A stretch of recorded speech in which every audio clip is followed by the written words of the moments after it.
일리아스 부록편. 해설 호메로스의 작품 3개. 1. 그리스 문학의 전승과 호메로스. 그리스 문학은 호메로스의 일리아스와 오디세이아로 더불어 시작된다.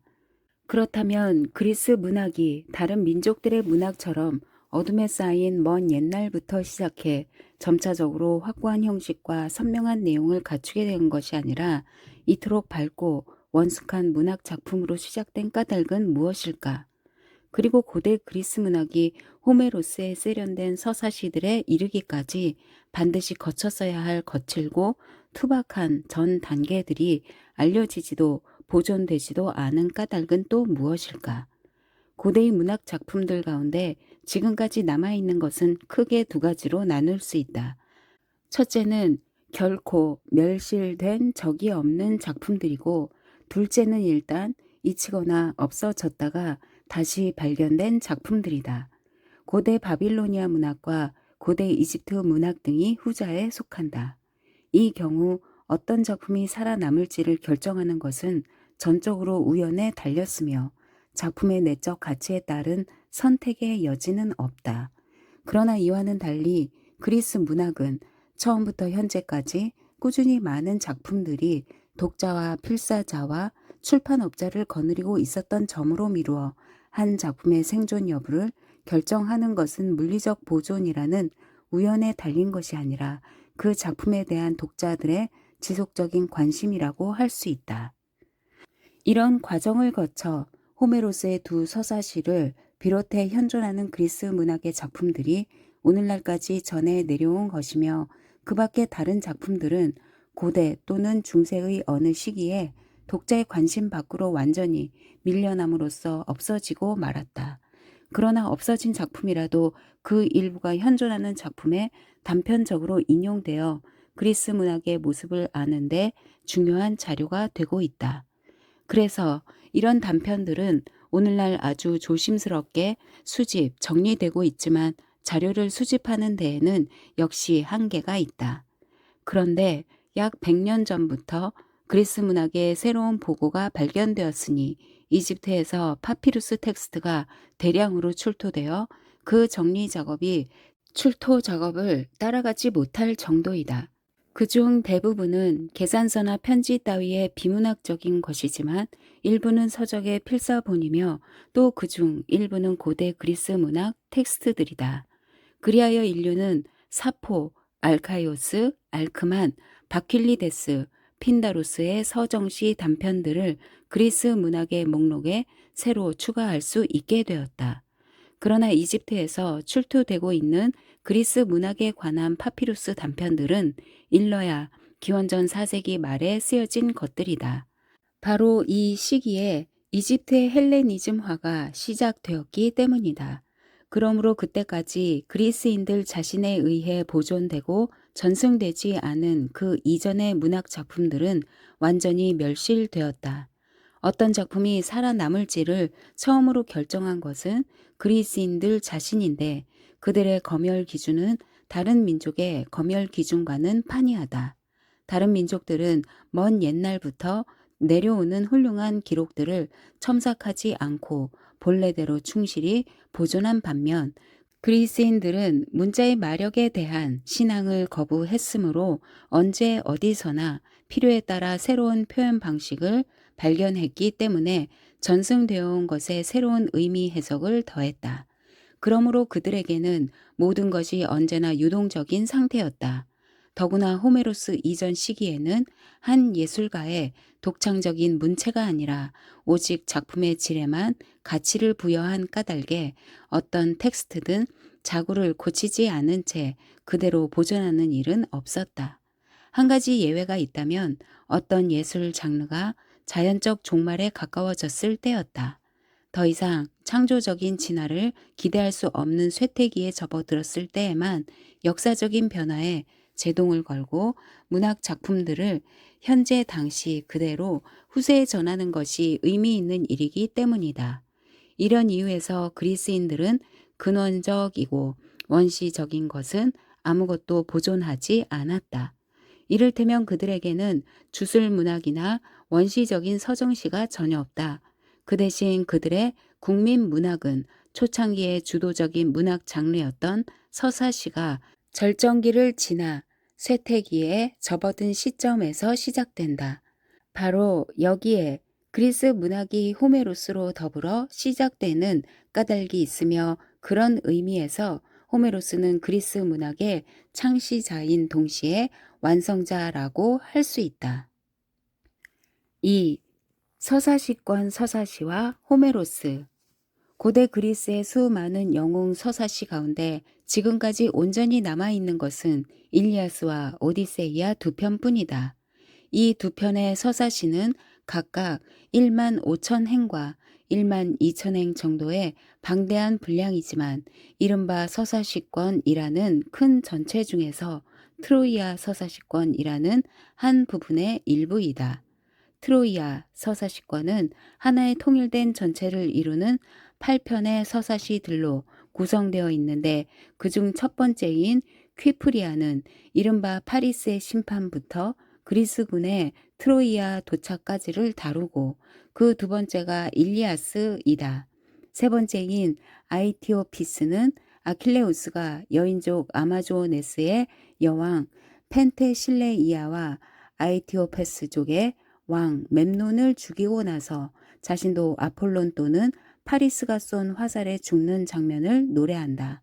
네 번째인 소 일리아스와 다섯 번째인 일리오스의 함락은 아킬레우스의 사후 그의 무구들을 두고 오디세우스와 아이아스가 서로 경합한 이른바 무구 재판과 목마의 계략에 트로이아가 함락되는 과정을 노래한다. 이상 5편이 전쟁을 노래하는 데 반해 여섯 번째인 귀향은 오디세우스를 제외한 다른 그리스군 장수들의 귀국을 노래하고, 그 일곱 번째가 오디세이아이다. 여덟 번째인 텔레고노스 이야기는 오디세이아 이후 예언자 테이레시아스가 지시한 대로 오디세우스가 여행한 일과 그가 아들 텔레고노스에게 살해당하는 이야기를 노래한다. 트로이아 서사시권 외에 테바이 서사시권이 있다. 이것은 오이디푸스의 운명을 노래한 오이디푸스 이야기와 오이디푸스의 추방된 아들 폴리네이케스를 포함해 모두 7장수가 7성문의 테바이를 공격한 전설을 노래한 테바이 이야기, 그리고 7장수가 테바이 공략에 실패한 뒤 그들의 아들들이 결국 테바이 공략에 성공한 이야기를 노래한 후예들로 구성되어 있다. 트로이아권에 속하는 것이든 테바이권에 속하는 것이든 이들 서사시는 일리아스와 오디세이아보다 후기에 최종적인 문학적 형태를 갖춘 것으로 판단되며, 지금은 단편밖에 남지 않아 그 문학적 가치를 평가하기 또한 쉽지 않다. 그러나 이들 서사시에 관해 아리스토텔레스는 자신의 시학 제8장에서 이렇게 말하고 있다. 일리아스와 오디세이아로부터는 각각 한 편 또는 많아야 두 편의 비극이 만들어질 수 있는데 견주어 퀴프리아로부터는 다수의 비극이, 그리고 소 일리아스로부터는 8편 이상의 비극이 만들어질 수 있다. 말하자면 일리아스나 오디세이아는 다른 서사시들보다 그 내용의 통일성이 뛰어나 작품으로서 그 체계가 더욱 견고하고 성공적이라는 것이다. 그렇게 볼 때 일리아스와 오디세이아는 질적인 면에서뿐 아니라 양적인 면에서도 트로이아권에 속하는 서사시들 중 가장 뛰어난 대표작임이 분명하다. 모두 24권으로 구성된 일리아스 하나만 해도 4개의 전쟁 서사시를 다 합친 것보다 길며, 역시 24권으로 구성된 오디세이아는 다른 영웅들의 귀국을 노래한 것보다 5배나 더 길기 때문이다. 3. 호메로스 문제. 호메로스에 관한 최초의 문헌이 전하는 바에 따르면 일리아스와 오디세이아는 소아시아의 이오니아 지방에서 태어난 호메로스라는 음유 시인의 작품이라고 한다. 그러나 호메로스에 관한 다른 역사적인 증거가 발견되지 않는다는 점에서 우리의 궁금증은 증폭된다. 대체 호메로스는 실제한 인물인가 아니면 서사 시인들 전체를 일컫는 총칭인가? 실제한 인물이라면 활동 시기는 언제인가? 과연 이 두 서사시를 한 작가의 작품으로 볼 수 있는가? 이러한 호메로스 문제들은 끝없는 논쟁거리가 되어 왔으며 아직도 만족스러운 해답이 제시되지 못하고 있다. 그러나 호메로스 문제들은 호메로스의 작품을 올바르게 이해하는 것과 직결되어 있는 만큼 마땅히 지금까지의 연구 성과를 토대로 가능한 한 해답을 도출하지 않으면 안 된다. 먼저 호메로스라는 이름을 굳이 조작된 총칭으로 볼 만한 근거가 없다. 방대한 분량에도 불구하고 작품의 통일성과 체계가 잘 잡혀져 있기 때문에 한 사람이 기록했다고 보는 것이 타당할 것이다. 그리고 다른 문헌은 덮어두더라도 일리아스와 오디세이아가 실제로 이오니아 방언으로 쓰여진 점으로 미루어 그 작가를 소아시아 이오니아 지방 출신으로 보는 데는 별다른 이의가 없을 것이다. 그러나 그 연대에 관해서는 의견이 분분하다. 트로이아와 미케네의 발굴로 유명해진 슐리만의 동료이자 올림피아와 일리온과 필로스의 발굴자이기도 한 데르펠트는 이 두 서사시의 작가인 호메로스를 미케네 시대, 즉 기원전 1200년경에 실제한 인물로 본다. 빌라 모비츠는 호메로스, 그에게는 일리아스의 작가를 의미한다는 기원전 700년경에 그리고 오디세이아의 작가는 그보다 한 세대 뒤에 활동한 것으로 본다. 또 빌라 모비츠의 제자인 베테는 일리아스를 기원전 600년 이전에는 쓰여지지 않은 것으로 본다. 한편 헤로도토스는 호메로스와 헤시오도스가 동시대인으로서 자기보다 400년 전에, 그러니까 기원전 9세기에 살았다고 말한다.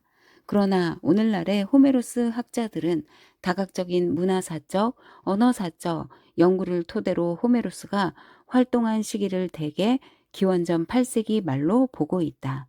다음으로 과연 일리아스와 오디세이아를 한 작가의 작품으로 볼 수 있을 것인가, 그리고 한 작가의 작품이라 해도 처음부터 지금과 같은 형태를 갖추고 있었는가 하는 문제가 있다. 이것이 이른바 호메로스 문제의 핵심이다.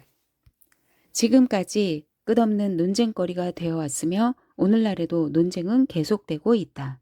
이른바 분리론자들은 이 두 서사시는 언어, 문체, 가치관, 사고방식 등에서 현격한 차이가 나기 때문에 도저히 한 작가의 작품으로 볼 수 없다고 주장한다.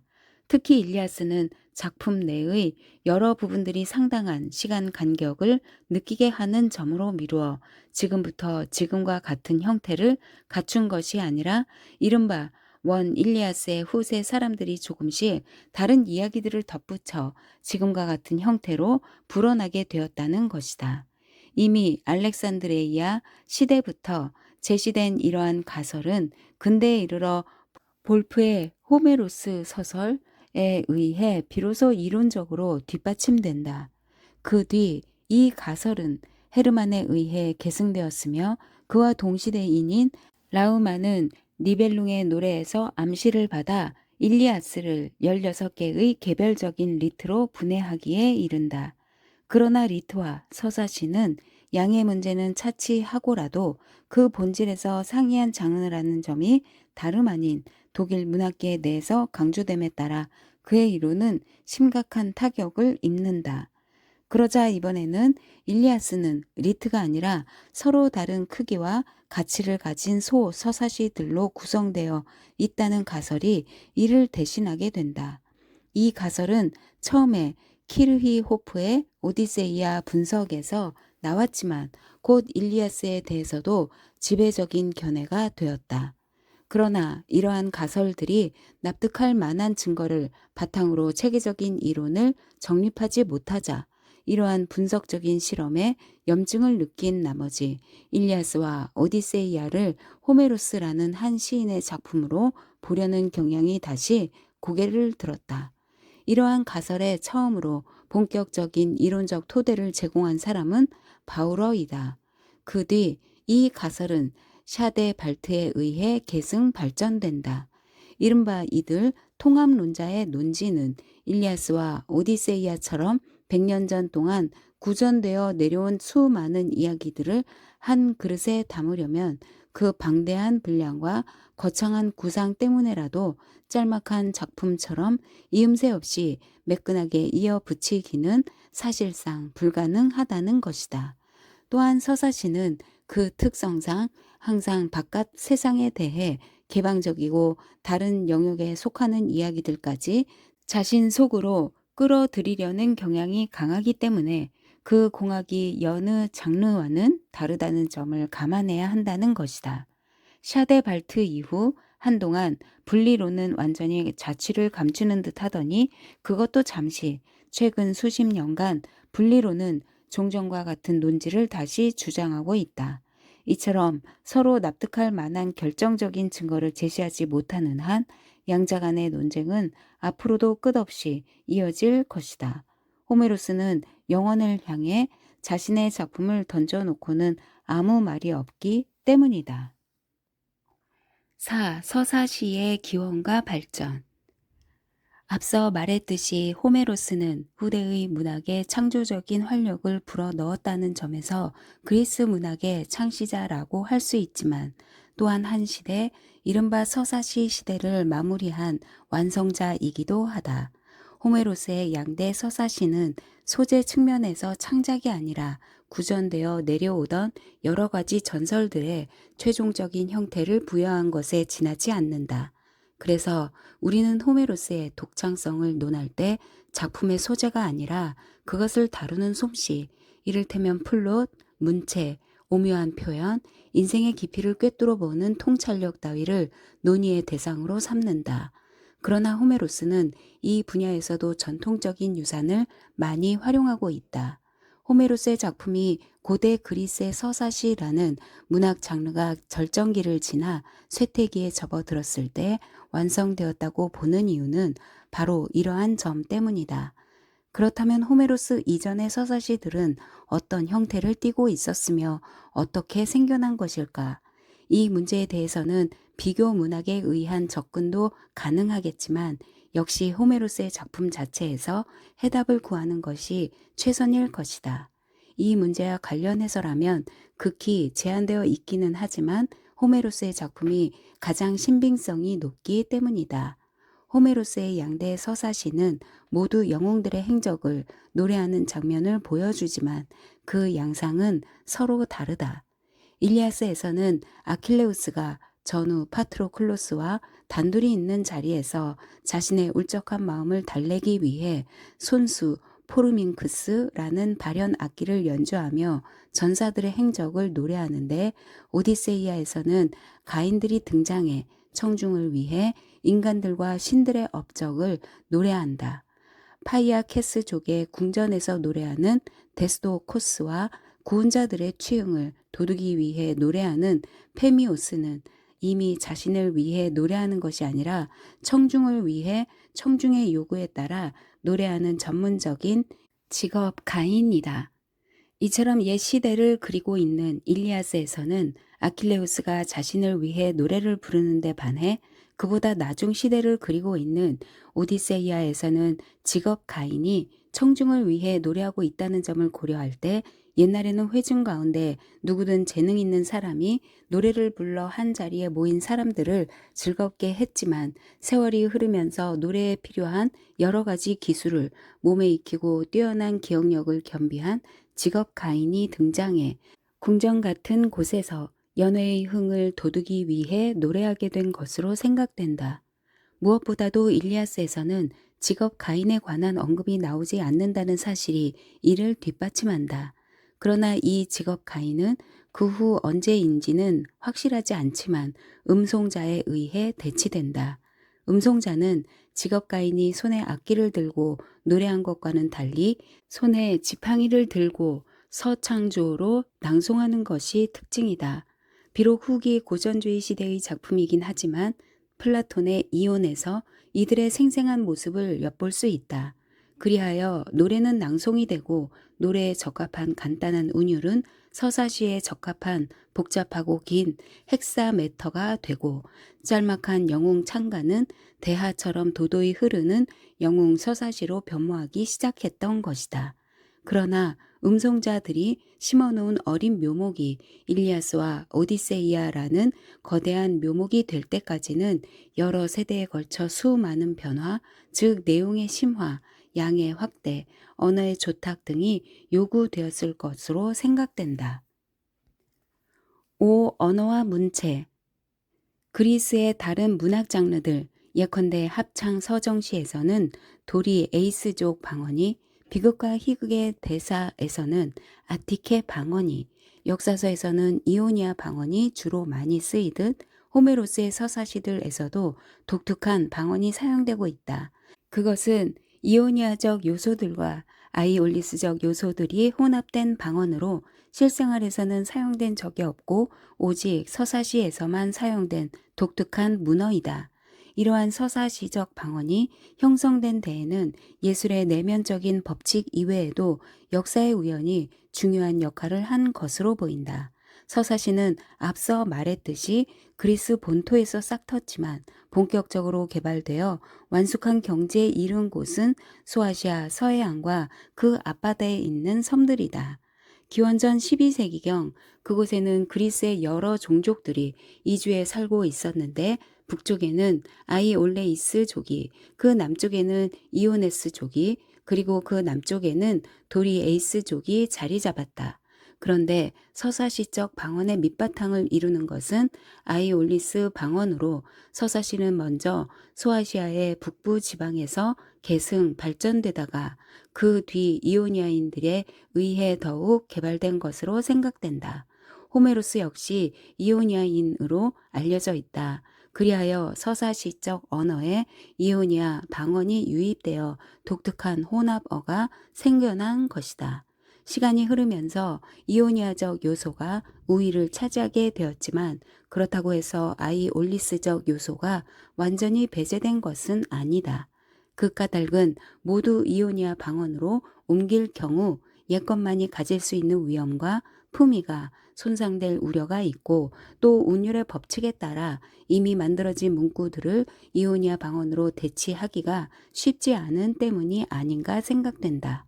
서사시적 문체의 여러 가지 특징 가운데 하나는 엄숙한 옛것과 발랄한 새것이 필요에 따라 적절하게 혼용되고 있다는 점이다. 예컨대 일리아스 1권에서 아폴론이 그리스인들을 응징하는 것과 같은 어둡고 무거운 장면에서는 엄숙한 옛말이 사용되고 같은 일리아스 1권에서 아가멤논과 아킬레우스가 서로 상대방을 비난하는 장면에서는 구어에 가까운 표현이 사용되고 있다. 그럼으로써 서사시는 위엄과 생동감을 두루 갖출 수 있었던 것이다. 서사시적 문체의 두 번째 특징은 상투 문구와 형용사구가 빈번히 사용된다는 점이다.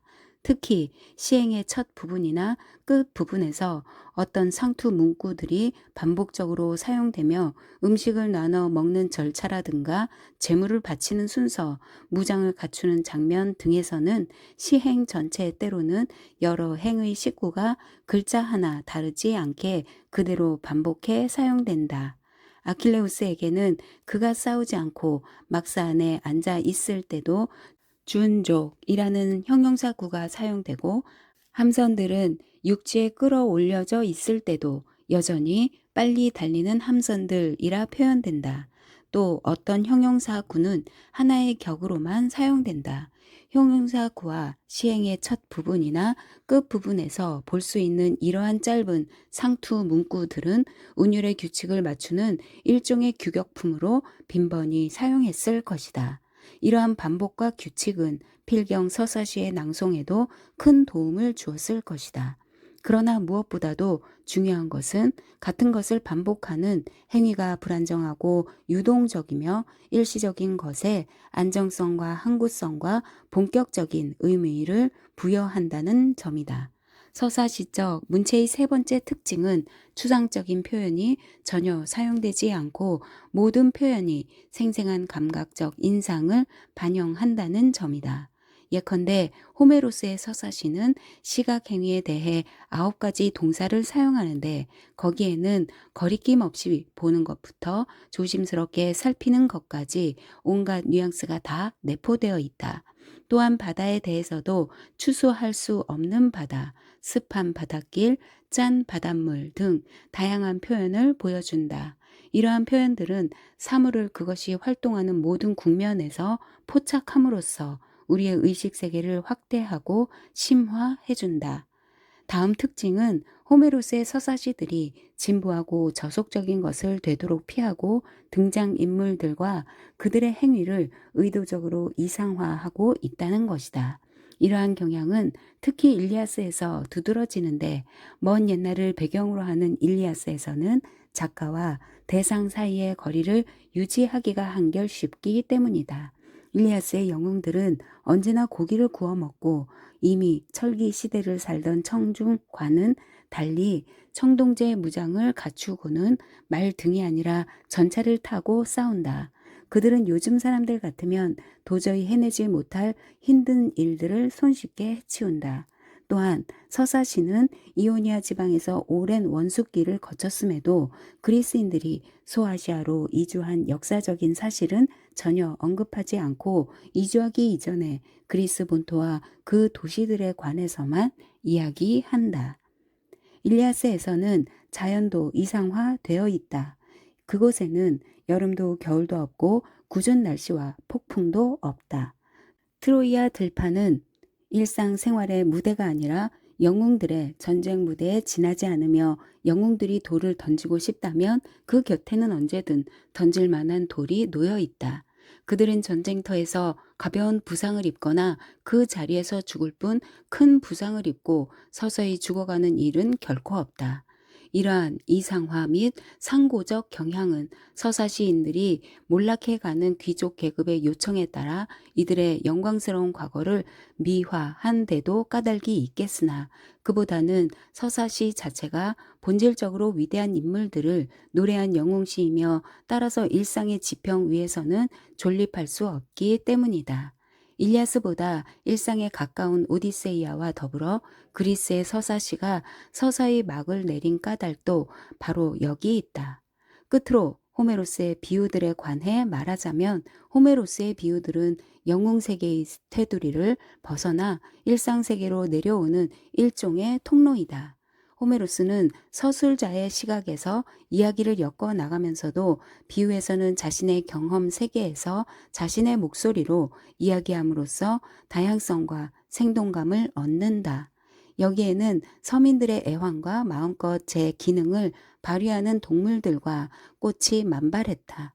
사나운 폭풍에 꺾이고 마는 나무들이 있다. 여기에는 자연도 권리가 회복되어 기후와 계절의 변화가 있고 젊은이들이 애써 일구어 놓은 밭들을 마구 휩쓸어 가는 홍수도 있다. 호메로스의 서사시에서는 영웅세계와 일상세계가 비유를 통해 일종의 대위법적 구성을 이룸으로써 그에 관련된 사상들이 혼자서는 가질 수 없는 다양하고 심오한 의미를 지니게 된다. 이와 같이 호메로스의 비유들은 이야기의 단조로움을 덜어주고 시야를 넓혀주고 옛것의 생동감을 불어넣어줄 뿐 아니라 청중으로 하여금 상이한 사상들 사이의 연관성을 찾아내게 함으로써 청중 또는 독자로 하여금 생각하게 만든다. 이러한 호메로스의 비유들은 전체적으로 꽤 유형화되어 있으며 청중에게도 상당히 귀에 익었던 것으로 생각된다. 호메로스의 비유들은 크게 2가지 체계로 나눌 수 있다. 첫 번째 체계는 동물에 관계된 것으로 목자와 맹수, 사냥의 비유 등이 이에 속한다. 호메로스의 서사시에서 영웅들은 흔히 백성들의 목자라고 불린다. 그것은 마치 목자가 맹수로부터 가축을 보호하듯이 영웅이 군사들을 적으로부터 보호하기 때문이다. 맹수와 사냥의 비유와 관련해 적진에 뛰어들어 적군을 도륙하는 장수는 양떼나 소떼를 습격하는 사자로, 저돌적인 용기는 멧돼지로 비유되고 있다. 그리고 전사들의 대열은 이리떼나 사냥개의 무리에 비유된다. 싸움터에서 적에게 격퇴되거나 포위된 장수는 사냥꾼과 갯떼에게 둘러싸이거나 쫓겨 달아나는 맹수에 비유된다. 그 밖에 비겁함과 대담성은 각각 사슴과 파리에 비유된다. 두 번째 체계는 자연의 근원적인 힘에 관계되는 것으로 적진을 종횡무진으로 누비는 장수의 용맹은 젊은이들이 애써 일구어 놓은 밭을 마구 유린하는 홍수의 힘에 비유되고 한 군데로 몰려가는 전사들의 무리는 쉴 새 없이 밀려드는 파도나 폭풍에 비유되며 적군이 몰려와도 버티고 서서 막는 장수는 파도나 폭풍에도 끄떡없이 버티고 서 있는 바닷가의 암벽에 비유된다. 오디세이아에서는 비유가 훨씬 적게 사용된다. 오디세이아에서는 이미 사건 자체가 전체적으로 일상의 지평에서 전개되고 있기 때문이다. 그 대신 오디세이아의 비유들은 덜 유형화되어 있고 그만큼 독창적이다. 예를 들어 오디세이아 20권 25행 이하에는 거지로 변장하고 자기 집 문간에 누워 잠을 청하던 오디세우스가 집안에서 일어나는 여러 가지 불쾌한 일을 목격하고는 당장 복수할 것인지 아니면 참고 때가 오기를 기다릴 것인지 마음을 정하지 못하고 전전불매하는 장면이 그려지는데 오디세우스의 이러한 태도는 어떤 사람이 활활 타는 불가에 앉아 비계와 피를 가득 채운 짐승의 내장을 구우며 빨리 익도록 이리저리 굴리는 것에 비유되고 있다. 이런 종류의 비유는 독창적이고 돋보이는 표현이면서도 일리아스를 통해 알고 있는 호메로스의 문체와는 이질적이기도 하다. 일리아스의 비유들이 영웅 세계에서 넓고 밝은 일상 세계로 내려온다면 오디세이아의 비유들은 오디세우스 자신의 비영웅적인 세계에서 더 좁고 더 어두운 소세계로 내려간다고 할 수 있기 때문이다. 6. 소재와 구성. 일리아스의 이야기는 과연 역사적 사실인가 아니면 문학적 허구인가? 기원전 6세기 이래로 많은 논자들이 트로이아 전쟁은 아무 역사적 근거도 없는 문학적 허구에 지나지 않는다고 믿었다. 그러나 19세기 말에 슐리만이 트로이아와 미케네의 옛 성터를 발굴한 뒤부터 트로이아 전쟁은 역사적 사실에 틀림없다는 견해가 강력해졌다. 실제로 다른 민족들의 영웅 서사시들도 비록 시간과 인물과 사건의 줄거리는 다소 변형되어 있지만 그 뒤에는 반드시 역사적 사건이 숨어 있다. 일리아스의 이야기도 기원전 1500년, 1200년경 미케네를 중심으로 고도의 청동기 문화를 일군 아카이오이족이 서북방에서 남하하기 시작한 미개한 도리 에이스족에 의해 자신들의 문화를 파괴당하기 직전 트로이아를 정복한 역사적인 사실을 배경으로 하는 것으로 추정된다.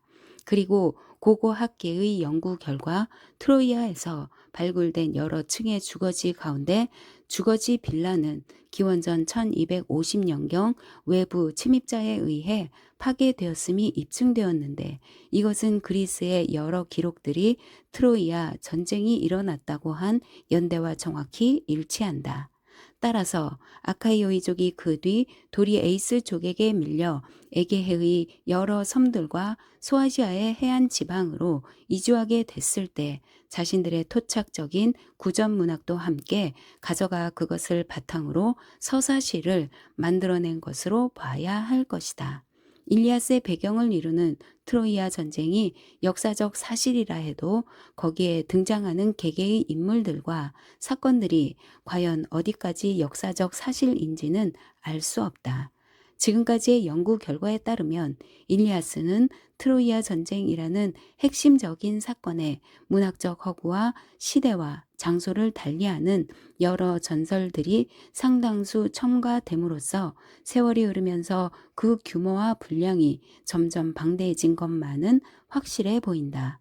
한 예로 일리아스 5권 627행 이하에 로도스인들의 장수 틀레폴레모스와 리키아인들의 장수 사르페돈이 결투하는 장면이 나오는데 리키아는 로도스 섬 맞은편의 육지이고 그리스의 전설에 따르면 틀레폴레모스는 로도스에 이주한 그리스인들의 지도자였다고 한다. 따라서 이들의 결투는 그리스인들이 로도스로 이주하는 과정에서 소아시아의 주민들과 싸워야 했던 역사적 전쟁을 말해주는 것으로 트로이아 전쟁보다 훨씬 뒤에 일어난 일임에도 일리아스에 포함되어 있다. 그 밖에도 일리아스에는 트로이아 전쟁과는 무관한 많은 전설들이 포함되어 있는데 서사시는 이질적인 것을 수용하고 동화하는 포용력이 어떤 문학 장르보다 강하기 때문이다. 일리아스와 달리 오디세이아에서는 역사적 신빙성이 문제되지 않는다. 이 두 서사시의 이야기는 서로 성질이 다르기 때문이다. 오디세이아의 이야기가 모두 사실이라 해도 역사에 대해서는 아무 의미가 없다. 오디세이아의 갈등은 여러 민족의 운명과 무관한 개인적인 것이기 때문이다. 오디세이아의 소재는 본질적으로 기담적이다. 기담은 그 성격상 역사적인 사건을 배경으로 하는 전설과는 달리 일정한 장소에 매이지 않는다. 따라서 고고학자들이 아가멤논과 프리아모스의 성체를 발굴한 것과는 대조적으로 이타케에서 오디세우스의 궁전을 발견할 수 없었던 것은 놀랄 일이 못 된다. 일리아스에는 분노의 모티프 하나밖에 없는데 견주어 오디세이아의 모티프는 여러 가지이며 그 중에서도 특히 두 가지가 두드러진다. 그중 하나는 귀향자 모티프이다. 어떤 사내가 젊어서 고향을 떠나 오랫동안 객지에서 떠돌다가 천진만고 끝에 고향에 돌아와서 아내의 구원자들을 죽이고 다시 옛 권리를 회복한다는 모티프가 그것이다. 다음은 선원 모티프로 어떤 선원이 바다 위를 항해하던 중 풍랑을 만나 죽을 뻔하다가 구사일생으로 혼자 살아남아 온갖 신기한 경험을 하게 된다는 모티프는 해양 민족에게서는 흔히 볼 수 있는 것이다. 특히 해양 민족의 경우 이 두 모티프는 쉽게 하나로 결합된다. 그러나 오디세이아가 오늘날 우리가 알고 있는 형태를 갖추게 된 것은 이 두 모티프가 오디세우스라는 인물을 통해 트로이아 전설권과 결합됨으로써 비로소 가능해졌다. 그 밖에 일리아스에서는 사납고 자제력 없고 굽힐 줄 모르고 오직 불멸의 명성만을 추구하는 아킬레우스가 이상적인 인물로 그려져 있는데 반해 오디세이아에서는 참을성 많고 임기응변에 능하고 유연하게 어려움에 대처해 나가는 오디세우스가 이상적인 인물로 그려져 있다. 이 점으로 미루어 오디세이아에서는 호메로스 당시에 해상 무역의 강자로 등장하기 시작한 이오니아인들의 가치관이 어느 정도 반영된 것으로 보인다. 호메로스의 양대 서사시의 구성을 아리스토텔레스만큼 적절하게 평한 사람은 없을 것이다. 그는 시학 23장에서 이렇게 말하고 있다. 호메로스는 트로이아 전쟁을 전부 다 취급하려 하지 않았다.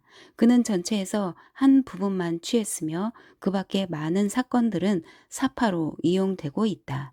아닌 게 아니라 일리아스는 9년 동안 일어난 일들을 단 50일 동안의 사건을 통해 생생하게 그리고 있다. 그러나 역병이 만연하던 9일 올림포스의 신들이 아이티오 패스족의 잔치에 가 있던 12일, 아킬레우스가 헥토르의 시신을 욕보인 12일, 헥토르의 화장을 위해 장작을 준비한 9일을 빼고 나면 실제로 사건이 일어난 기간은 단 며칠로 압축된다.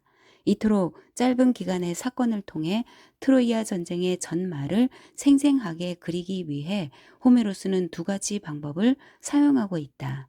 호메로스는 아킬레우스가 아가멤논과 다투고 원한을 품게 된 경위를 이야기하고는 곧장 양군을 싸움터로 나가게 한 뒤 함선 목록과 성벽 위에서의 관전을 통해 양군의 군세와 지난 9년 동안 일어난 사건을 이야기한다. 그는 또 등장인물의 입을 통해 트로이아의 비극적인 종말과 아킬레우스의 죽음을 군데군데 암시함으로써 일리아스에는 포함되지 않은 전쟁의 종말을 알게 해준다. 오디세이아 역시 20년에 걸쳐 일어난 일을 단 40일로 압축하고 있는데 여기서는 1인칭 소설의 기법으로 사건이 압축되고 있다. 아리스토텔레스는 또한 시학 24장에서 일리아스는 구성이 단순하지만 오디세이아는 복잡하다고 말하는데 이 역시 적절한 지적이라 하겠다. 일리아스에서는 모든 사건이 분노의 모티프를 중심으로 전개되지만 오디세이아에서는 여러 모티프들이 복잡하게 얽혀 있기 때문이다. 7. 호메로스의 신들. 서사시의 주제는 인간들과 신들의 행적이다. 그러므로 서사시의 세계는 인간들만의 장이 아니라 신들의 장이기도 하다. 말하자면 서사시는 인간들과 신들의 상호 관계 속에서 전개되는 것이다. 그러나 호메로스의 경우 인간들과 신들의 상호 관계는 매우 복잡한 양상을 띠기 때문에 우리는 이를 단순화하는 위험을 피하기 위해 세 가지 반대 개념을 통해 그 특징들을 고찰하는 것이 좋을 듯하다. 첫 번째 반대 개념은 친근과 소원이다. 신들은 여러 가지 방법으로 인간들과 관계를 맺는데 제우스는 인간들에게 사자와 전조를 보내며 다른 신들은 사람의 모습을 하거나 때로는 본래 모습 그대로 인간들에게 접근한다.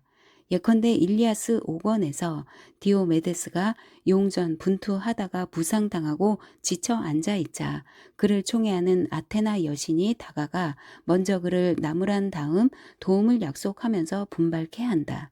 또 오디세이아 13권에서는 아테나 여신과 오디세우스가 올리브 나무 밑에 나란히 앉아 앞일을 의논한다. 그런가 하면 일리아스 5권에서는 디오메데스가 아이네이아스에게 덤벼들자 아이네이아스를 보호하고 있던 아폴론이 이렇게 꾸짖는다. 조심하고 물러가라. 불사신들과 인간들은 결코 같은 종족이 아니니라. 이와 같이 신들은 인간들에게 멀면서도 가깝고 가까우면서도 먼 존재들이다. 두 번째 반대 개념은 총애와 무자비이다. 신들은 자기가 좋아하는 인간들에게 거리낌 없이 호의를 베푼다. 이러한 경향은 특히 일리아스에서 두드러지는데 예컨대 사관에서 아테나 여신은 마치 어머니가 어린아이한테서 파리를 쫓아버리듯 판다로스의 화살이 빗나가게 하여 메넬라오스가 큰 부상을 입지 않게 해준다. 그런가 하면 아테나 여신은 헥토르를 싸우도록 유인의 아킬레우스의 창에 죽게 만든다. 이 경우 한쪽에 대한 총애가 다른 쪽에 대해서는 무자비가 된다. 세 번째 반대 개념은 자의와 정의이다. 여기서 우리는 옛날부터 많은 논란거리가 되어온 호메로스 신들의 도덕성 문제와 맞닥뜨린다. 양대 서사시 가운데 후기 작품인 오디세이아의 신들은 어느 정도 세계의 정의로운 조종자로서의 윤리적인 면모를 보여준다.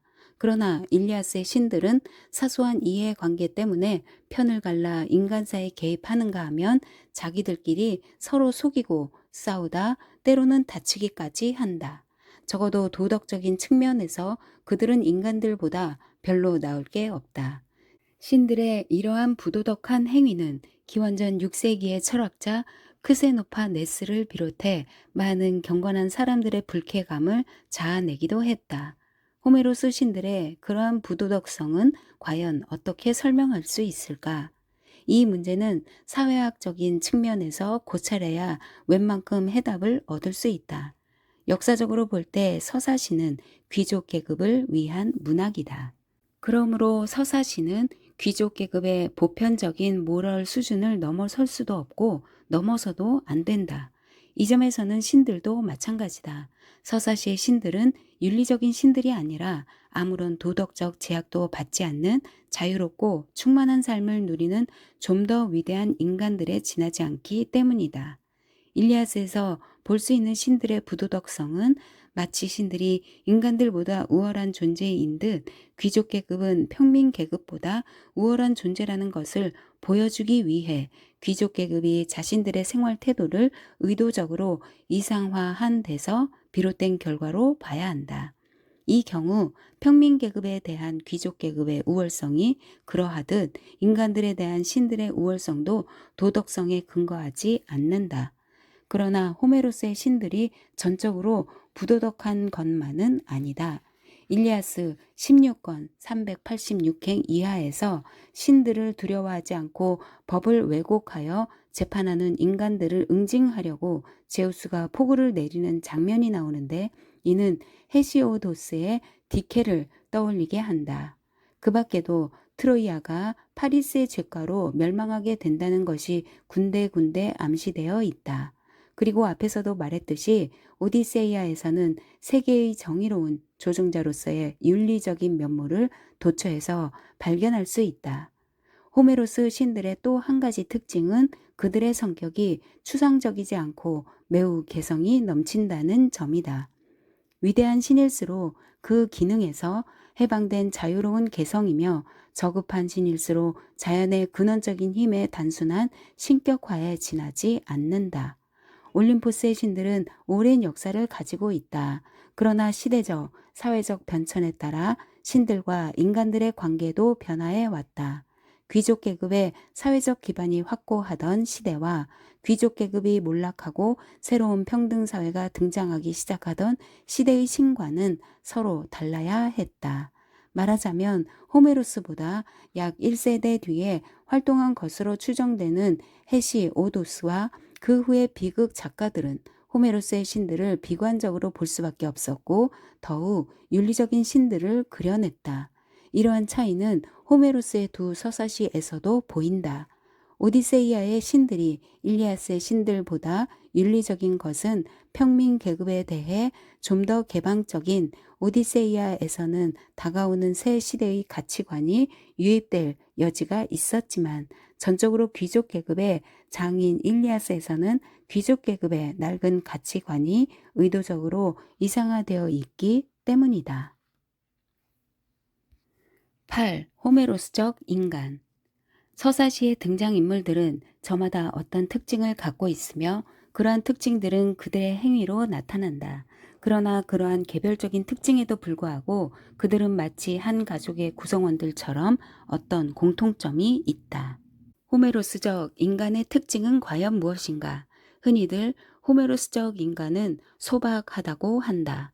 그러나 어떤 종류건 인간의 본질을 그러한 형용사로 표현한다는 것은 그 낱말에 담겨 있게 마련인 모호성과 다의성 때문에 오히려 혼란만 안겨줄 우려가 있다. 따라서 최선의 방법은 가능한 범위 내에서 호메로스적 인간의 구조를 고찰하는 것이 아닐까 한다. 호메로스의 언어에는 살아있는 영혼에 해당하는 낱말이 없다. 당연한 일이지만 그것은 육체의 경우도 마찬가지이다. 푸시케라는 낱말이 있긴 하지만 그것은 죽은 사람의 혼백에 대해서만 사용된다. 그리고 호메로스 이후 그리스어에서 육체를 뜻하는 소마라는 낱말도 호메로스에서는 시신을 의미할 뿐이다. 그러므로 호메로스적 인간은 살아있을 때가 아니라 죽고 나서야 비로소 영혼과 육체로 나뉘는 것이다. 호메로스적 인간은 살아있는 동안에는 하나의 전체이다.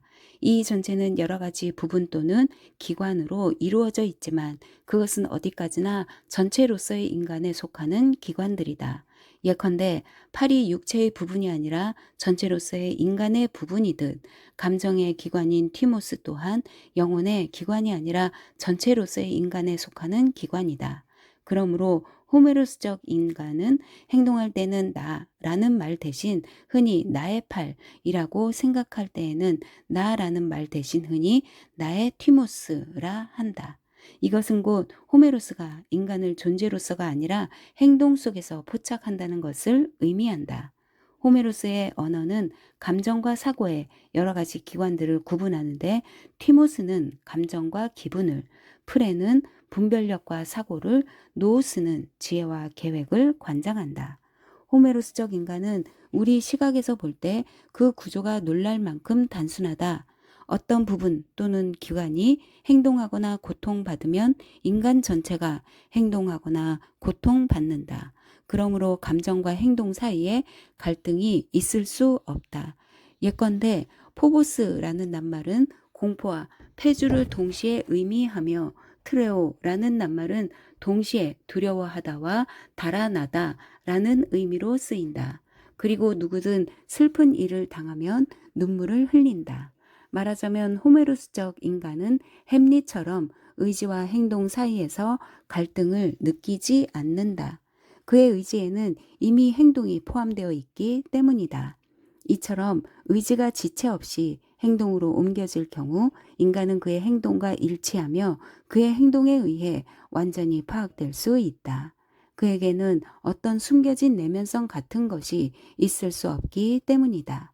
호메로스적 인간은 바깥 세계를 향해 활짝 열려 있다. 따라서 그는 말과 행동을 통해 아무 유보 없이 자아를 실현하듯 자기에게 주어진 목, 즉 운명이라면 죽음조차도 흔연히 받아들인다. 예컨대 아킬레우스는 내 운명은 신들이 이루기를 원하시는 데에 언제든지 받아들이겠다고 말한다. 그는 자신이 얻게 될 불멸의 명성의 대가가 죽음임을 분명히 알고 기꺼이 죽음을 받아들일 마음의 준비가 되어 있는 것이다. 이와 같이 호메로스적 인간은 주어진 가능성 안에서 자신이 원할 수 있는 최선의 것이 무엇이며 그것을 얻기 위해 어떤 대가를 치러야 하는지 명확히 알고 행동할 뿐 어두운 충동에 사로잡혀 맹목적으로 행동하다가 파멸의 심연 속으로 굴러 떨어지는 일은 결코 없다. 또한 호메로스적 인간들은 철저한 현세주의자들이다. 그들은 술과 고기와 달콤한 잠의 선물과 잔치와 무도회와 사랑을 마음껏 즐기며 이러한 물질적 향락에 대한 자신들의 쾌감을 숨기지 않는다. 그들은 내세에 대한 어떤 기대도 품지 않는다. 예컨대 죽은 아킬레우스의 혼백은 오디세우스에게 저승에서 사자들을 통치하느니 차라리 지상에서 머슴이 되어 농토도 없고 재산도 많지 않은 가난한 사람 밑에서 품이라도 팔고 싶다고 말한다. 호메로스적 인간은 주어진 시간과 공간의 제약 속에서 무한히 뻗으려는 하나의 힘이기 때문에 어쩔 수 없이 외부적인 힘과 충돌하게 된다. 신이라는 형태로 나타나는 이러한 외부적인 힘들은 인간사에 깊이 개입해 때로는 인간의 자아 실현을 방해하기도 하고 때로는 도와주기도 한다. 그러나 호메로스적 인간에게 그의 행동이 자의적이냐 타의적이냐 하는 문제는 되지 않는다. 다만 그것이 그를 나쁜 인간, 즉 비겁한 인간으로 만드느냐 아니면 훌륭한 인간, 즉 용감한 인간으로 만드느냐 하는 것만이 문제될 뿐이다.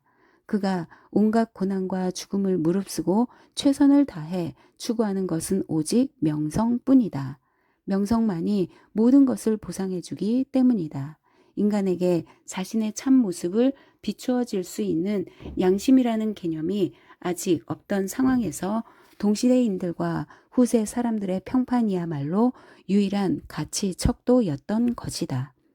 서사시는 영웅들의 명성을 영원한 것으로 해주지만 그들의 모든 면모가 아니라 가장 본질적인 특성만을 보여준다.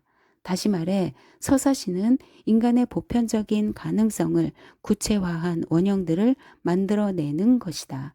네스토르는 훌륭한 노인의 원형이고 아킬레우스는 훌륭한 젊은이의 원형이다. 또 개개의 인물들은 나름대로 통일성을 가지고 있어 한 가지 특성은 곧 그들의 다른 면모까지 유추하도록 도와준다.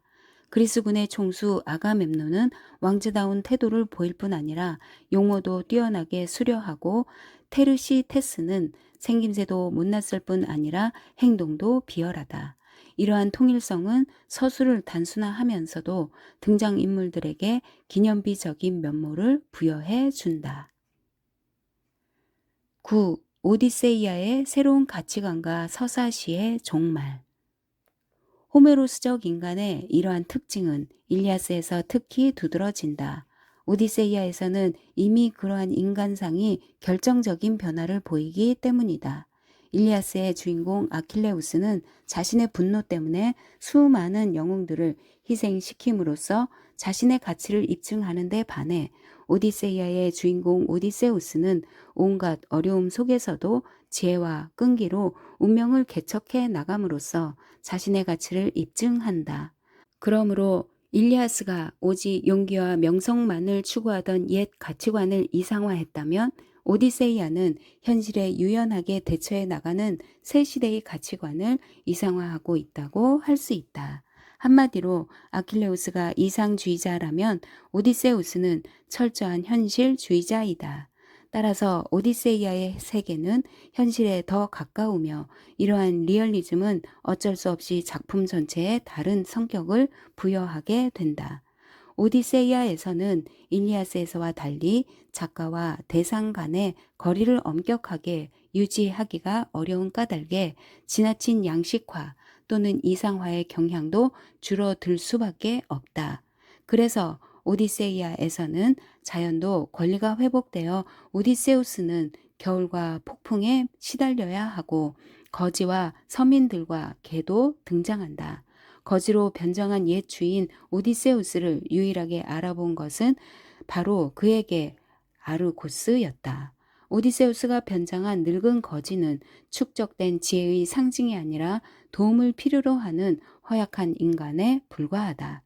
앞서도 지적했듯 오디세이아에서는 비유도 훨씬 적게 사용된다. 일리아스에서는 비유가 영웅 세계와 일상 세계를 이어주는 유일한 통로인데 반해 오디세이아의 세계는 그 자체가 이미 일상 세계에 가깝기 때문이다. 일리아스의 이상화한 세계는 영웅들의 자아 실현을 위한 장이다. 따라서 등장인물은 바깥 세계를 향해 활짝 열려 있다. 그러나 다양하고 복잡한 오디세이아의 세계는 언제든 인간의 자기 보존이 위협받는 예측하기 어려운 현실 세계이다. 따라서 인간들은 바깥 세계에 대해 폐쇄적이다. 이렇게 자아 실현이 아니라 자기 보존이 우선하는 폐쇄적인 세계에서는 불신과 변장과 거짓말도 생존을 위한 합법적인 수단이 되며 어떤 수단을 쓰건 끝까지 살아남는 강인한 자만이 위대한 인간이 되는 것이다. 그러나 오디세이아에서 볼 수 있는 이러한 가치관은 서사시와는 결코 양립할 수 없다. 서사시는 본질적으로 영웅시이며 그 장중한 문체와 박력 넘치는 운율도 평범한 일상세계를 노래하기에는 적합하지 않기 때문이다. 그러므로 문학작품을 통해 일상생활의 여러 가지 지혜와 교훈을 얻고자 한다면 굳이 서사시를 고집할 것이 아니라 그에 적합한 다른 장르에 의존하는 것이 훨씬 효과적이다. 이러한 상황에서 등장한 것이 헤시오도스의 교훈시와 그리스의 서정시이다. 일상생활에서의 지혜와 규범을 말해주는 헤시오도스의 교훈시에는 여전히 서사시의 운율이 사용되지만 개인의 내면 세계를 조명하려는 서사시에서는 서사시적 문체가 완전히 사라지고 만다. 그리하여 일리아스에서 하나의 전체이던 인간은 오디세이아를 거쳐 헤시오도스의 교훈시와 서정시에 이르러 외면과 내면으로 완전히 양분되는 것이다. 10. 호메로스 텍스트의 전승. 호메로스의 양대 서사시는 어떻게 오늘날까지 전해진 것일까? 호메로스의 양대 서사시가 어떤 형식으로든 문자에 의한 고정을 필요로 했으리라는 점에 대해서는 대부분의 학자가 견해를 같이 한다.